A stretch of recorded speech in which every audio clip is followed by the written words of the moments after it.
আমার প্রশ্ন হচ্ছে কি অনারেবল প্রাইম মিনিস্টার, আপনি কি কখনো গ্রামে থাকতেন?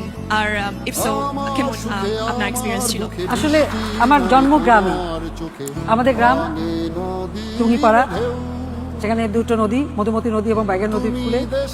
ঢাকা থেকে যেতে প্রায় 22 থেকে 24 ঘন্টা লাগতো স্টিমারে। স্টিমারে যাওয়াটা খুব মজার ছিল।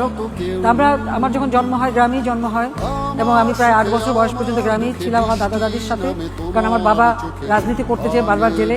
আপনি যখন ঢাকা ইউনিভার্সিটিতে ছাত্র হয়ে যখন ভাষা আন্দোলন শুরু করেন, তারপরে জেলে যান, অনেক দিন, প্রায় 2.5 বছর জেলে ছিলেন। কাজে আমরা গ্রামেই ছিলাম।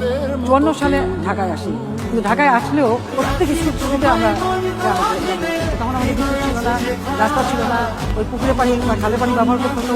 ওটা আমাদের কোনো দুঃখ ছিল না, ওটাই আমাদের মজা ছিল। কাজে গ্রামে সবথেকে ভালো লাগে, এখন আমার ভালো লাগে।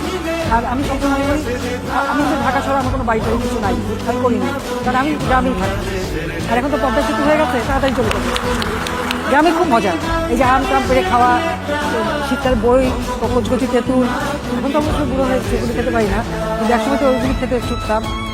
বইচি বাগানে যে ছিঁড়ে ওলিকা বইচি খাওয়া একটা খুব মজা আছে। ওটা শক্তটা ভালো লাগে না, ওটা পেরে হাতে ডলে ডলে নরম করতে হয়, তারপর খেতে মজা। তো এরকম বহু কিছু সেই গ্রামের স্মৃতি আমার গ্রামেই ভালো লাগে।